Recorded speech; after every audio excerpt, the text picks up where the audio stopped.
Hello दोस्तों, आपका बहुत बहुत स्वागत है हमारे YouTube channel target success point में। तो दोस्तों, आज की वीडियो का टॉपिक हमने रखा है टाइप्स ऑफ गियर। तो उससे पहले हम यह जान लेते हैं कि गियर क्या होता है। तो दोस्तों, दांतीदार पहिए को गियर कहते हैं। ये दांतीदार पहिए चालक और चलित शाफ्टों पर कुंजी द्वारा इस प्रकार लगाए जाते हैं कि दोनों पहियों के दांते आपस में फंसकर चलें। दो मिलने वाले गियरों के दांते समान आकृति के होते हैं। गियर का प्रयोग साधारणतः पावर ट्रांसमिशन के लिए किया जाता है। पावर ट्रांसमिशन की दशा में एक गियर के दांते दूसरे के दांतों में फंसकर चलते हैं और फिसलन बिल्कुल नहीं होती, और इसमें स्पीड को कम या ज़्यादा भी किया जा सकता है। गियर अधिकतर cast iron, mild steel, alloy steel, bronze आदि से बनाए जाते हैं। अब बात करते हैं गियर कितने प्रकार के होते हैं। तो सबसे पहले आते हैं स्पर्श गियर। इस प्रकार के गियर की परिधि पर उसकी धुरी के समांतर तीत कटे होते हैं और इस गियर का प्रयोग गति को समानांतर शाफ्टों पर स्थानांतरित या ट्रांसमिट करने के लिए किया जाता है। आमतौर पर मशीनों के गियर बॉक्स में इस प्रकार के गियर की गियर ट्रेन फिट होती है। सेकंड नंबर पर आता है हेलिकल गियर।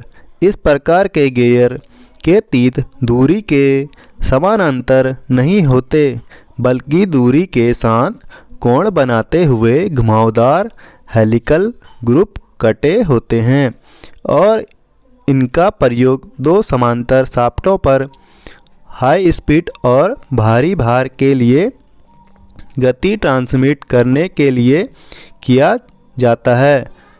और इस प्रकार के जब गति में होते हैं तो साइड के दबाव के कारण बाहर की तरफ निकलने की कोशिश करते हैं और इसीलिए वहाँ पर थ्रस्ट बेयरिंग का प्रयोग आवश्यक होता है और यह स्पर्श गियर की अपेक्षा अधिक भार सहन कर सकते हैं।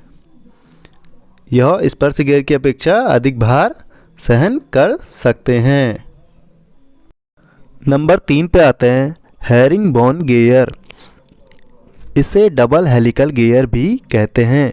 इसके तीत इसकी दूरी के साथ निश्चित कोण पर बने होते हैं और इनके फेस पर वी आकार के बने होते हैं और यह बेयरिंग और शाफ्ट को धक्का नहीं देते, क्योंकि इनमें जो धक्का लगता है वह दोनों तरफ से बराबर होता है।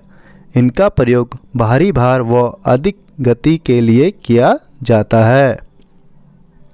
नंबर 4 पे आता है बेवल गियर। इस प्रकार के गियर का प्रयोग दो शाफ्टों को 90 डिग्री के कोण पर गति ट्रांसमिट करने के लिए किया जाता है, अर्थात इसके द्वारा गति की दिशा को बदला जाता है और इसके तीत तिरछे व सीधे होते हैं और इसके साथ बेवल गियर का प्रयोग होता है, जैसे हैंड ड्रिलिंग मशीन में।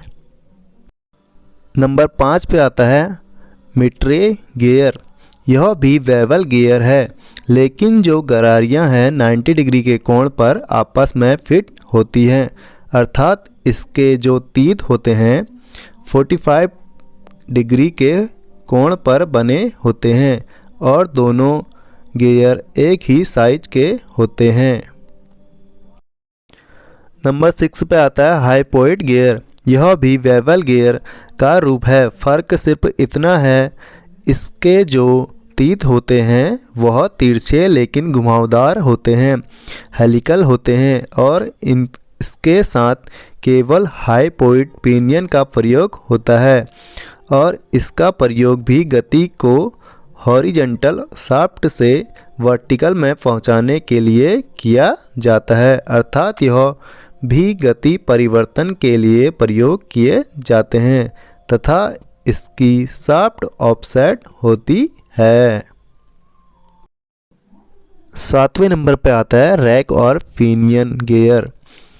रैक और पिनियन गियर। रैक आयताकार सेक्शन की लंबी फ्लैट होती है जिसके फेस पर सीधे स्ट्रेट तीत कटे होते हैं और इसके साथ साधारण स्पर्श गियर पिनियन के रूप में प्रयोग किया जाता है और इसका प्रयोग मशीन स्लाइडों तथा वर्किंग टेबल को ऊपर नीचे करने के लिए किया जाता है। रैक और पिनियन के द्वारा गति को सर्कुलर मोशन से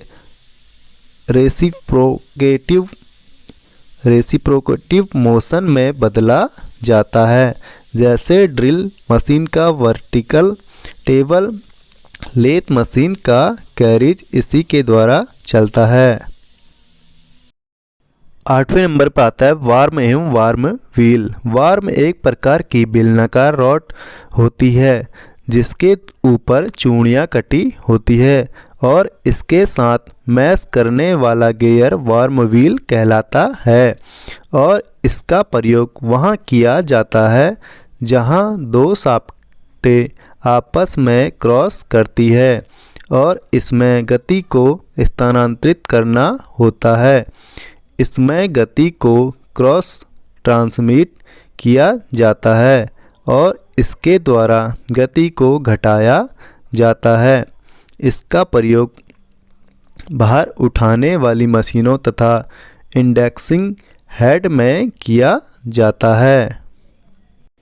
तो दोस्तों वीडियो पसंद आई हो तो वीडियो को लाइक करें, कमेंट करें, शेयर करें और सब्सक्राइब करें। तो दोस्तों मिलते हैं आपको नेक्स्ट वीडियो में।